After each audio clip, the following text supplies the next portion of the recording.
I'd made a lot of money and I'd invested wisely and all those sorts of things. So, I took a decision that I would open up my own business. Well, goodness gracious me, I changed from a tea lady and everybody sucking up to me to the fact that I was doing my own coffee and I was doing my own photocopying, and nobody sucked up to me. Welcome to the Creative and Code podcast. Welcome to the internet, my friend. Brought to you by ID Digital Agency. Kind of a big deal. Dive into the dynamic world of digital marketing, creative design, and coding with top experts, latest trends, and actionable insights. Let's get inspired and innovate together. It's showtime. Hi, and welcome to the latest episode of Creative and Code. My name is Jay. I am Strategy Director at ID Digital Agency. Today we have an incredible guest. His name is Dennis Maddern. He operates Maddern Financial Advisors here in Melbourne, Victoria, Australia. And his business is all about providing expert financial independent advice to his customers and his clients, making sure that his decisions and his recommendations on what people do with their money is completely independent and not backed on people's commissions, which is a great thing to do. So if you are looking for financial advice here in Melbourne, go no further than looking up maddernfinancial.com.au. In the meantime, we're racing to the end of this year. A couple more podcasts that we'll have for you up in the coming weeks. And if you haven't realised, our podcasts do come out every Thursday at 2:00 Melbourne Standard Time. If you have any questions or comments, please put them into the comments section of this podcast wherever you are watching. And we're looking forward to even having some amazing new guests on in 2025. If you are interested in becoming a guest too, let us know. Send an email to j@iddigital.com.au and we'll see if it'll suit you coming onto the show at some stage next year. In the meantime, let's connect with Dennis at Maddern Financial. You have my curiosity. Now you have my attention. So thanks, Dennis, for coming in. Pleasure, Jay. Always good to see your face. And Thank you. 2 weeks ago we did a podcast on yours? We did a podcast with my company, and now it's like a quid pro quo. So we're doing it, which is good. You've been running Maddern Financial for 22 years now. Yes, correct. Which is amazing. And before that, you're at Pacific Dunlop as a general manager. Yes. According to your LinkedIn, that's where we found that. Yeah, good. And I just wanted to understand. So obviously you're working as a general manager, moving into financial advice. What made the transition? What was it as part of your life that you went from working for someone to working for yourself? Sure. I've worked in significant corporates. I was with Kodak for a number of years around the Kodak world, so Brazil, Chile, England, France, Germany. Then I was headhunted, Jay, so it's not a Seek.com thing, but an Egon Zender come and knock on your door and we want you with Pack Dun. Now, Pacific Dunlop was Olex, Ansell, Tyres, Batteries, Lawrence and Hanson, Burley, Schlesinger, Crosby, Holproof, Repco. You've said that huge before. Huge conglomerate, massive big company. And I was a general manager and I ran a business unit of 8,000 people, $500 million turnover, and did very well. But at the same time, I had 5 children, and I was never there because you had meetings in Sydney and Singapore and Hong Kong and various things, and you're looking at acquisitions and all that. It was a big corporate stuff, and I'd trained. A lot of my studies were all about big corporate stuff, not micro companies, but huge conglomerates. So I decided that I needed to be more of a dad and more of a husband. So it was a lifestyle decision. I'd made a lot of money and I'd invested wisely and all those sorts of things.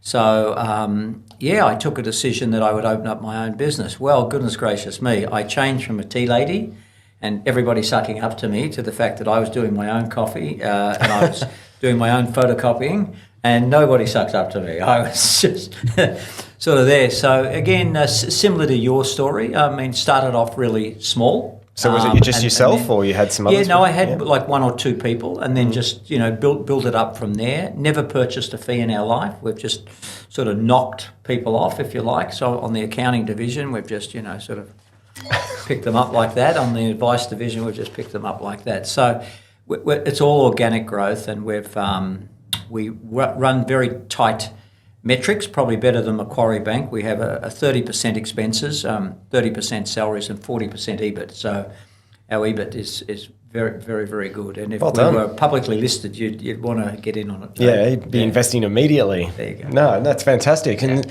so, over 22 years, you started with about 2 or 3 people, and now I think you're around the 10 to 15 or so. No, we're about 25. 25. 25, yeah. Wow. So you have grown it quite rapidly. And initially, were you just selling not selling because you don't really sell because you don't earn commission? That's one of the big things about Maddern.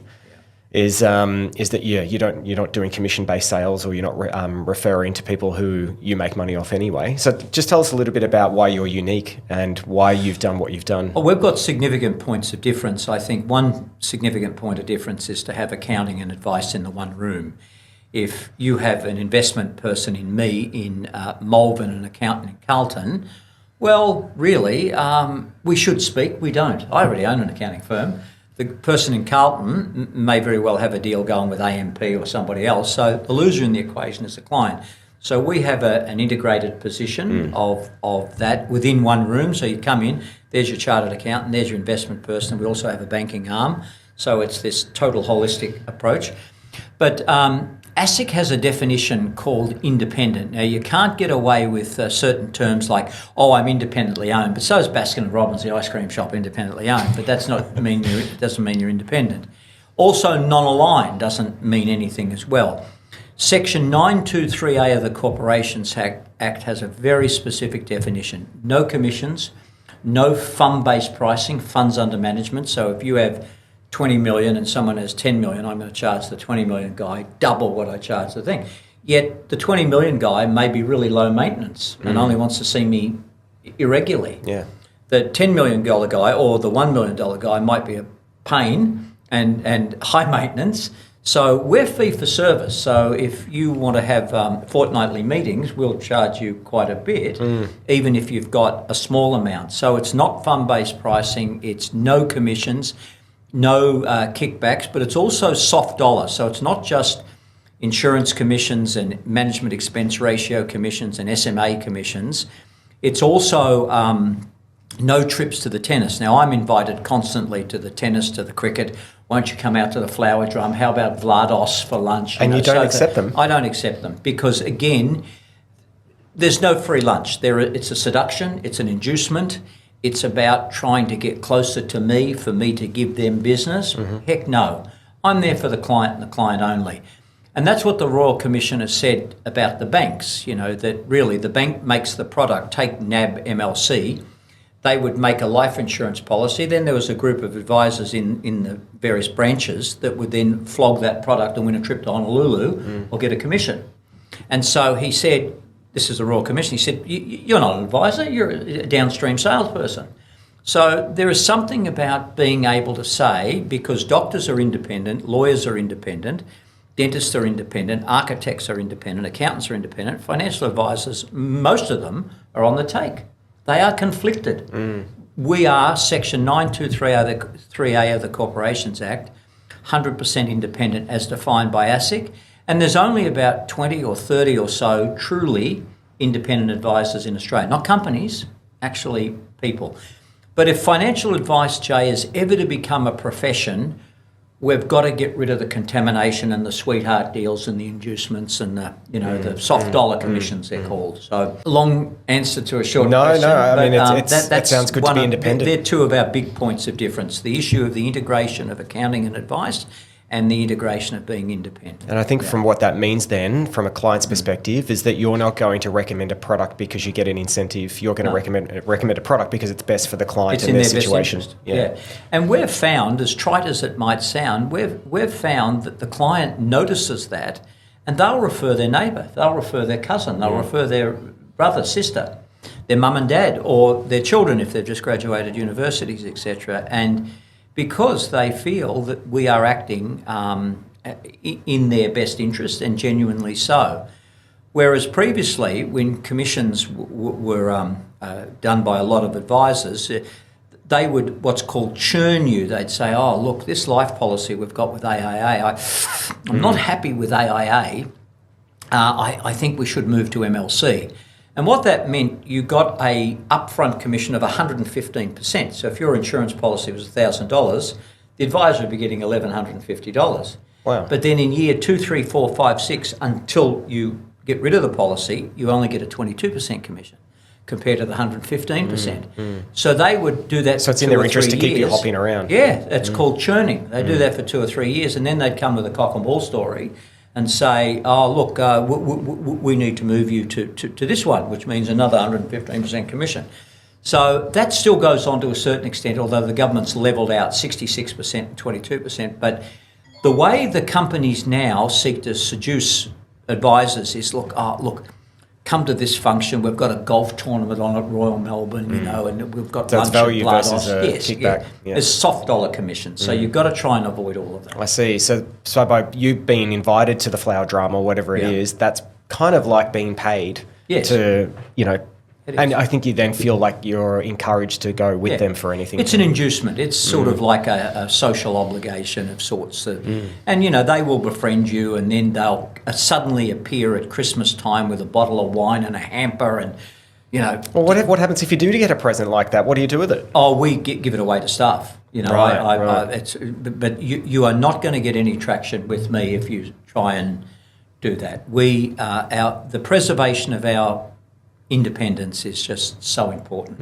And ASIC's really big. If you're on all these inducement cycles and you claim to be independent, they'll say, well, look, we've done a mystery shopper on you and you're not independent, my friend. Yeah. So we're not going to lose that status at all.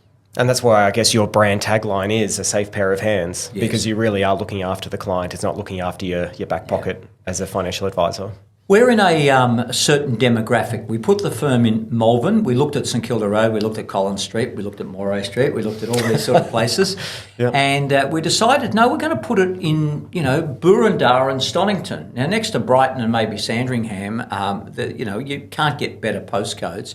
So we open up at 7 a.m. so we can catch people on the way into work for signatures or dropping documents off or popping in for a meeting or whatever, or on the way home. So we've tried to do that.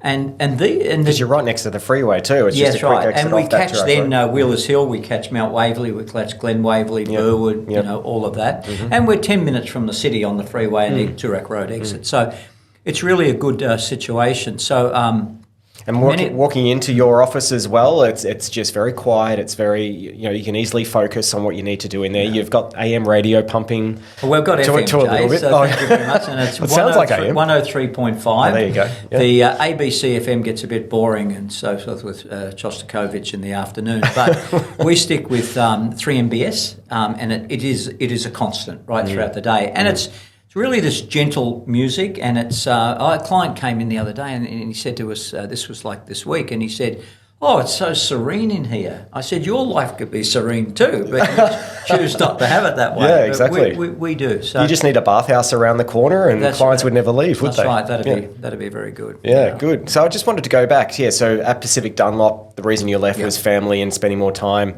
Obviously, then getting in and running your own business is a very time-consuming thing.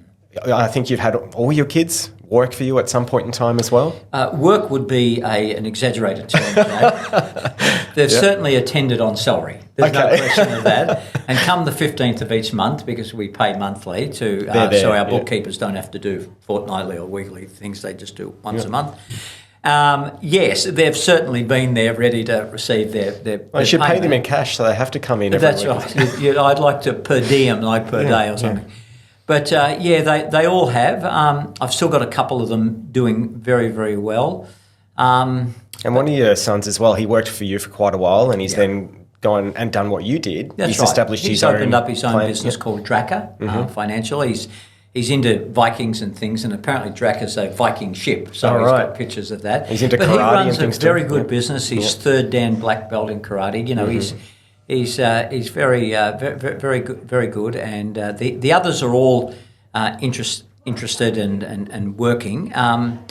But I think I have made it easy for them, and this is always one of the problems of parenting, as you well know. Particularly if you've come up hard. I was the son of a wharfie from Brunswick. Mum never had very much, and so I've tried to make it easy for the kids, and I think I've softened them a bit. And but I adore them. That's the thing. Like, you want to give them what you can, and put them into correct positions. And there's been some moments where you've been able to provide them with work, like with Chelsea doing the marketing side of it, and then Zach with some of it too. Yeah, you can see that you've put a bit of effort in, and whether or not that gets taken up and appreciated, it's hard for any dad or mum to do it that way too. But they can be part of it. Without getting too much into parenting and and so forth, there is this unconditional love I think you've got to give children and a spouse. You've got to give them unconditional love. They can give you brain damage every now and then, as you might give them brain damage every now and then. Yeah. But I think the goal is that they have multiple chances, and all your hope is that it's 2 steps forward, 1 back. And I think there comes a point, maybe it's in their 30s, maybe it's in their 40s, where, I don't know, the light bulb switches on and they say, oh, okay, I actually need what have I done with my work life? full time. I actually need to do that. But they've all got good qualifications, degrees and everything. So they've not wasted their time. But, would I like to see them a little bit more, get up and go? Yes, of course. But it's interesting, you go back to Pompeii, and when Vesuvius put the molten lava on Pompeii, there's graffiti there saying, oh, what's wrong with this young generation? They're lazy, they're lounging around, how are we going to maintain the Roman Empire? Every generation has said that what's wrong with this current crop of Are we young all getting ones? lazier That's every That's generation? right. Well, it seems that way too, like getting more into the digital side of things too. Like when mobile phones came out, it meant that you were more accessible, which meant you didn't have to drive very far, and you had more time to yourself. And then, internet browsing became something on your phone, and then computers were meant to make you connect more, and it's actually just made us a lot more busy rather than actually slow things down. And how do you find that with what you do? Have you embraced the technology that's out there, or do you have to really? Oh, we've tried very hard. We do Google Meet, we do Teams, we do Zoom for virtual meetings and so forth. We have VoIP for our phones. No fax machines anymore. Yeah, no fax machines. No more pages. So I never had one of those on their side. Yeah. And so on. So we try very much to do that. We don't want to be a trendsetter. We want to see that it's been tested and then we'll adopt it. I think too with you your and your firm base, have been very helpful with us as well about technology. We understand the importance now of websites. We understand the importance of digital marketing and all of that. So we're very appreciative. No, absolutely. And I think that really, it comes down to your target audience and what are the things that they're using, or what are they comfortable in doing too. Some of them might be more comfortable being face-to-face. Some of them are more than happy to be on a Zoom or a Teams call. Yeah. Are you finding that's shifting quite a lot, that people are more comfortable just to contact you from home or from their workplace? They are, but we sort of ensure that the first meeting they actually physically come in. And that's a test of their bona fides to a certain extent. If you're prepared to come from Black Rock or Eltham and physically come and sit with me in Malvern, then that's a show of appreciation and that you are serious about a consultation. There's no cost to that and no advice either. Then later on, if they become a client, then we're happy to do Zoom, Teams, Google Meet, whatever. But in every meeting, and I've had a few government people phone up and say, oh, look, I want a Zoom meeting. Well, not a problem for the second, third and fourth meeting. Great. All first meetings face-to-face, because if you're going to invest your children's education, your lifetime superannuation payments, and all of your investments with me and have our accounting division do your tax, you ought to want to actually meet me. Yeah, and know who you are. I may have a two-bob business, with walls falling down. You need to come and have a sniff and meet us and have a look around and make sure that you're satisfied with us, because you actually may not like us. There may be a chemistry misfit. So I think you should meet first. So we've found that a tried and true method, Jay. I think it's important to have that, and I think it's great, even if it is a supplier or someone that's, you don't know who they are, having them come in is a great way to do it. Initially for the first one, we try and do that here too, and that's why we spend quite a lot of money on our offices and make sure that it's welcoming and all that for the staff. We've seen a high retention rate not only of our of our team, but also our clients, because they appreciate the effort that we go into with that too. So I can see, there is some things going on there between us. Great. So in terms of acquisition, we were talking about how people find out about Maddern, and obviously look up Financial Planner Melbourne on Google. You're 1, 2 or 3 position, and we've spent a lot of time doing that too. But recently, you've moved into cinema advertising. And these are the independents again, funnily enough, there's independent cinemas that you're advertising on, and you're seeing some really good results from what I hear. So, what made you even try cinema advertising, and how has that helped to get more clients? We've tried certain segmented advertising. We've sponsored medical conferences. We've sponsored dental conferences. We've done magazine and periodical sponsoring. We've looked at sporting associations and sponsorships and things like that. And then we've done radio and so on. And you've been on the radio in the past as well? Been on the radio, had a spot there, Money Talk, which is a familiar term now. Yep. And we've done all of that. So we're quite initiative seeking, if you will. We'll try it. And then we thought, well, okay, because when I'd go along to the cinema, I would see, a Bendigo and Adelaide Bank ad, or I'd see, the local politician, and I thought, well, there are apparently 30-second ads, so we might try that. So we do that, and we're happy with that, but it's also part of a total expenditure for our advertising, and we do magazines and different things. So it's a total. And I think too, your target audience is those that do like to watch a bit of a posh movie every so often at an old independent, classic cinema for that matter too. So they're sitting there and they love, most of us oldies. I'm getting quite old now. I'm in my 40s, but it's you sit there and you want to watch every single trailer, watch every single ad, and I think the cinema ads are quite consuming. They're quite, you have to watch it. There's nowhere else to look. So, on people's mobile phones, you can easily swipe up, or if it's a TV ad on the TV, then you can go off and grab yourself a drink, but you're locked in there. And I think it's a great way that you can get that messaging across. And look, I also try and get everywhere early. I came here today to get early, and I get early to a cinema and I get a choc top. And I get What's your flavour? Vanilla with chocolate on top. Yeah. I don't want boysenberry and things like that, just vanilla. Yep. And then I will sort of get there and as a consequence you see the ads. But also we have the experience. It needs to be good, it needs to be bouncy, it needs to be energetic. So Churchill once said, it's not often what's said, people will remember how it was said. So sometimes people can't quote Churchill, but they talk about him speaking in cadence, like a rolling thunder when he'd talk. And so when I try and communicate, it is a feeling as well as the verbals, because the verbals are sometimes easily forgotten. But people that have met me would say, look, your passion is phenomenal. Yeah, it comes out. Yeah, and I can see you're committed to this.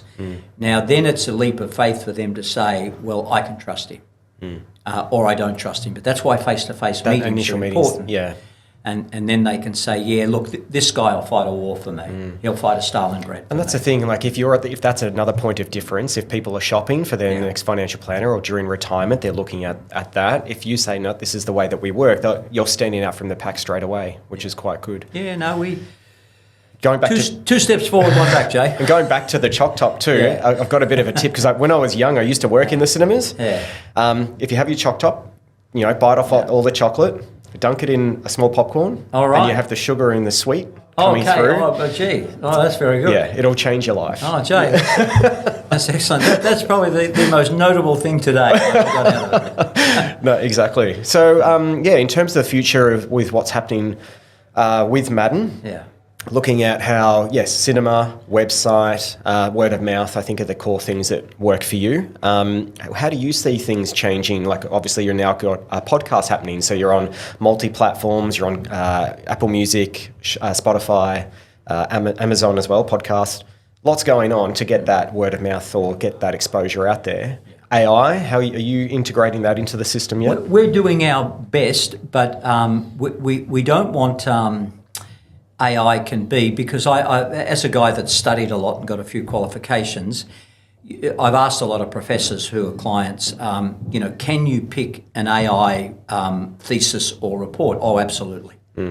And there are ways now to be able to do it. So we don't want this narrative where Google sort of gets to the point of where they're smart enough to say, that's AI. So I think there's always got to be that degree of personalisation. We'll use it for certain things, but when we want to approach somebody with sincerity and genuineness, then I think we need to put a bit of our heart and a bit of our personal feeling and a few personal anecdotes which relate to our lives and the history of the firm, which, God bless their little cotton socks at AI, they just cannot do it. No, they're robotic. And that's the thing, it's called generative content for a reason. It's generated, it's not human. No. And I think that when you do things like, financial planning, which is a very personal thing, it must have a personal approach to it. But I think, attracting new clients, writing blog articles, glossaries, the things that, we've been doing with you, create that content, but then put your Maddern layer on top of that as well. So, and then business structure. I just wanted to talk about that too. So you've, obviously you started up the business and then Lisa's come on. How long has Lisa been working with you too? Lisa's been with us now for about probably 15 years. Well, okay, so she started pretty early, 7 years or so after that. So you're the Batman, she's the Robin kind of set up on how this works, I guess? I know she wouldn't like me saying that. No. Look, she's an equity partner in accounting and we'll give her that status. One of the big points of difference, Jay, and we cover this in one of our podcasts with Lisa, is that typically accounting firms will have a partner that's just lost the pace a bit. Tax Act's getting a bit tough for them, they're getting a little older and various other things, and they look for, what are we going to do with old Jack? And sometimes they'll create a license for financial planning and they'll put Jack in charge of that. But it's always a little appendage. It's never mainstream, which means that the values of the firm are still very much accounting values. And accountants, again, we need them. They start off with like a mess, a shoebox of receipts type analogy, and they turn it into a beautifully crafted document, sign here and you'll be okay with the ATO. Financial planning is the reverse. We start small. Where do you want your kids to go to school? How much money do you and your wife want to have in retirement? Do you want to help the kids with a 20% deposit when they're ready to buy a house and so forth? Do you want to pay the HECS debts for them? What do you want to do? So we start with small acorns and we expand. And I think that expansionary orientation is better. So we actually sat down as part of a strategic plan because many clients would say, look, you guys are terrific. You get back to me, you return phone calls, you're available, and so forth. My accountant, golly, I'd be lucky to get him or her any time, and it takes for years to get a tax return done. So, is there are you going to ever do tax? Well, Lisa was a client, so I said, how much, you're getting paid, and I added a couple of noughts on top of that, and we hired her, and then we've just built it up. As I've said, we've never bought a fee. Fantastic. So you saw something in her. We actually created an accounting firm from scratch. Now that probably is very rare. Normally it's the accounting firm creating financial planning. So it's culturally very, very different. So our accountants are very tax planning proactive because a good accounting firm can make a lot of money with BAS statements. Your firm, you've got to do BAS statements. The money rolls in for the accountant like the Mississippi River. It just rolls in. So, but do they sit you down in April and May and say, Jay, personally and for the firm, what can we do to minimise your tax? You're going to have to twist their arm or even, stick them in the eye to get them to do it. Well, that is critical for us. That's good because you're kind of auditing each other. The values of financial planning sort of infiltrating accounting rather than the reverse. So we're very happy with what we've got. And we've got a really good team. And Lisa is a brilliant accountant. So I think too, having that financial advice on the accountants and having that in the system means that you're not having to share reports or documents or access or whatever. It's all just through one company, which makes it simple. Normally we do a speed round, which is a bunch of questions. If you were going to travel into the past or into the future, which one would you choose to do? The past. And what would that be? How far back would you go? You probably want to see some famous people doing some speeches. Winston Churchill. Look, I think so. I've got a real sense of history. Churchill once said that if you don't recall or recognise history, then you're doomed to repeat it. So you've got to learn from it. So to me, I think the values. I also have a strong faith, so I'd probably go back to the days of Christ, and and understand that. And I think certainly back to Socrates and Plato, and I'd want to really try and understand, because I think we miss out on the classics. I don't think human persons have changed that much. There are prodigal sons. There are different personalities all over the wants and place. needs I mean, nothing's changed. I mean, we look back at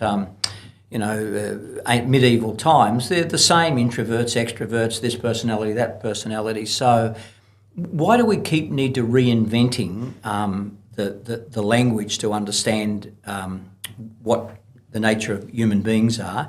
It's been known a long time. So I'd like to go back to those beginnings and try and get a more of a core understanding. So I'd probably go back in the path. I'm not afraid of the future where they're all flying around in little, James Bond type cars through the air. I'm happy with that. Oh, that'd be something for you to. I'd love to see you do. Yeah, that'd be great. I'm happy with electric cars that take off as well and fly. Yeah. So I'm happy with all of that.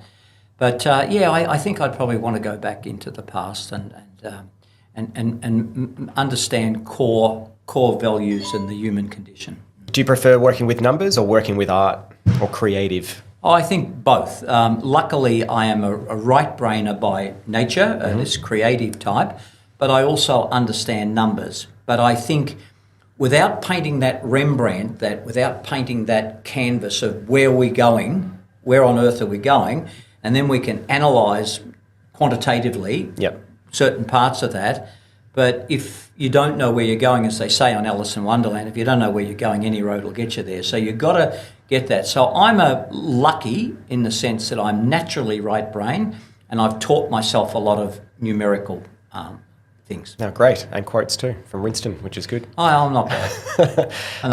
Coffee and tea? Coffee or tea? Look, a bit of both. I'm big I'll have coffee in the morning, but I won't have it past 10 a.m. And then I'll go to green tea or keep away the oolong caffeine and so forth. Yep. Yeah, and then I might go to non-caffeine tea. Green tea's got quite a lot of caffeine, and so does oolong. But you can go to barley tea and other things in the evening, and I do hydrate very well because I play a lot of sport. Yeah, we haven't even touched on tennis. We might have to Yeah. come back and talk a little bit more about your tennis career as well. Well, Dennis and tennis and Dennis all of the that, tennis yeah. minute. Yeah, no, I like that. What's one snack that you have while working? Look, I must say one of my great weaknesses is chocolate, dark chocolate, and I'm a Hague's man. Okay. I really like that. Yeah. And I prefer Hague's to Lindt or Cocoa Black to Lindt because I'm not going to fund a Swiss company where the profits return to Zurich. I just as soon have the profits return to Adelaide in the case of Hague's or Cocoa Black in the case of Melbourne. So I'm very patriotic and I try very hard to buy Australian things. I mean, our console that we run our pod is Australian made, not overseas made. So I do my darndest with that. We, some of the best investments are either with ING on bank accounts and things or Macquarie. Well, Macquarie is an Australian bank. It's headquartered in Sydney. The profits return here. It's Australia's Goldman Sachs. ING is Dutch at the end of the day, and the profits return to Holland. Well, I'm not funding that. So we do our best. Wow, so you're looking to such detail about just a little bit of chocky. Absolutely, and I will, to me it's, everything, if I can do it, is Australian made or at least Australian owned. So I try my best because if we don't support it, then, it's same thing with olive oil, Cobram Estates, Red Island, balsamic vinegar is now being made in Australia. The cheeses, we'd never have had Brie and Camembert if it wasn't for King Island cheese or Tasmanian. And if we don't support them, Jay, then we go back to Danish cheeses. And why should we buy something from Denmark? Exactly. Even though you might have seen in the paper as well, Lindt chocolate's come under siege over the last couple of days because they've found that there's metal in the chocolate as well, small parts, because they've been getting the chocolate. They've been saying it's been sourced, within Brazilian farmlands or whatever, but no, it's been sourced elsewhere. So they're under a bit of fire. So eating we try and hopefully do local our chocolate. Best. Even my coffee, I try and have. I do beans in my Jura, my Roger Federer Jura machine, and so a J6 I think it is. I think Roger has J8 I think it is, and so I have that. But again, I get Vittoria, Lavasa, but they're Australian owned, and so I'll try and get their beans, or Harris, Australian owned. So anyway. Enough of my propaganda. No, that's the chocolate question. Yeah, it's meant to be a quick question, but that's fine. How many hours per week do you work? About 50.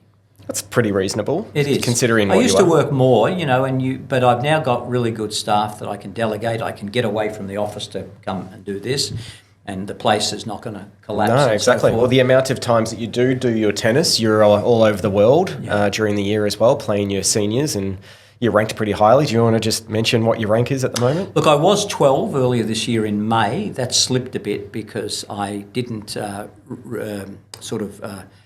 keep the same point level. Instead of making the final, I lost in the semi or something. So if you don't maintain your points on the same tournament last year, you lose it. Summer or winter? I think one of the reasons I live in Melbourne is because I actually like the variety. My daughter's in Queensland. I find it an African heat in Queensland. I find it too hot, too humid. Melbourne is perfect. So I'd probably skew towards a fall or an autumn day. No wind at Kooyong. Yep. No wind. It does get windy in Melbourne. Start off with a sweater or a half sweater. Yep. Take it off as you get underway. Yep. Still able to wear shorts. A beautiful day. Because you could probably, in a tennis match, 90 minutes or so, it could be pouring, you'd have the zinc out because it's hot again. That's the Melbourne weather that it's unpredictable. It is. So you never know what's going to happen. It is, but no, I wouldn't trade Melbourne. I actually like it because the cool change, it can be scorching hot and then all of a sudden the wind shifts from the south, comes in off Tasmania, and it's just absolutely terrific. And in some places, like in Europe and the Middle East, you don't get that, and in the United States, you don't get that. So last question, if you could go anywhere right now on a destination holiday, where would you go? London. That was quick. What's there for you? I think the history of the English-speaking peoples. I mean, at the end of the day, England's given birth to the United States, given birth to Canada, given birth to New Zealand, given birth to Australia. You look at Asia and you say, respectfully, what are the least two corrupt countries? Singapore and Hong Kong. They've got one common denominator, Mother England. Mm-hmm. I think England's given the world not just language, but given the world common law, given the world democracy and parliament. Arguably the Greeks created democracy, but the British have the parliamentary system, and I think the British don't have the money the Americans do in the sense to create some things, but there's this thing at the moment of the mirror and the light, which is about Henry VIII, and the British, I think, make stage plays and movie in the Royal Shakespeare Company and Lord Byron and Charles Dickens and Shakespeare. I think to me, you could never lose interest just running around there and, Churchill's war bunker, and I just amuse myself in London without any problem. There's only one problem with London is the, during the November, December period, it's 3 o'clock, pitch black. It is. It is, but again, I've had many a time I've had Christmas in Melbourne, then I've left on Boxing Day and I've gone to London, and the lights are twinkling, and it's snow, and it's the fog like Brigadoon, and you've got all the Christmassy sort of aspects to it, and then comes the Harrod sales. Yeah, it's like Love Actually, if you've seen that movie. Yeah, that's right. Bridget Jones. And look, I think occasionally, I wouldn't want to live there. I'm Australian. I'm very proudly Australian, but I wouldn't want to live there. But look, if you said, where would you like to go? I've been to Dubai, I've been to South America on tennis tournaments, I've been here, been there. Spent 12 years in the United States studying and travelling around. So I've done all of that. But London, there's so much I haven't even seen. I've never been to Stonehenge. I've never seen the Roman ruins. I've never really given Bath a lot of time, which is this little village that was created around Roman baths. So much to see. And then totally. Again, you can say there are other places like that, and there are. But for the English-speaking world and with a family name of Maddern, I don't know, there's a connectedness to London. Yeah, London's quite good. I went there about 3 or 4 years ago. Tried to go to the beach. It's all stones and stuff. It's shocking piece. Yeah. But yeah, you're right. The people are amazing. There's always a yarn being told in a pub somewhere, especially if it does get dark at 3 o'clock. Everyone's off to the pub and they've got all the games and things that are going on. So yeah, my age, everyone's having a bit of a laugh, and there's always some warm beer flowing. So and it's so cosmopolitan. I mean, you can hop on Ryanair and say, if you were with your wife, you could say, well, look, let's have lunch in Paris. Yeah, you can $30, go on $40 flight. The train under the Done channel. that too, yeah. Or you could get, look, we might even go for dinner tonight in Rome. Yeah. Off you go for about $40 across on Ryanair or something. So the convenience of it, it's just a little island, but if you think of the impact that England's had on the world, and it's just this scrubby little island, and I think it's amazing what they've accomplished. Yeah, totally. No, I appreciate your time. Thanks for coming in, Dennis. Pleasure, Jay. Absolutely pleasure. And we enjoy working with you very much. I'm looking forward to another couple of years on it. Thanks for tuning in to the Creative and Code podcast. That's all, folks. We hope you enjoyed this episode and found it as inspiring and entertaining as we did. Remember, there are plenty more episodes to explore, so make sure you keep listening for more creative insights and coding tips. A big shout out to our amazing sponsors and the team at ID Digital Agency for making this podcast possible. Got a story to share or want to be a guest on our show? We'd love to hear from you. Send us a 2-minute or less audio clip to creativeandcode@iddigital.com.au. Suggestions, ideas, or just want to say hi, we're all ears. Thanks again for listening. Until next time, stay creative and keep coding.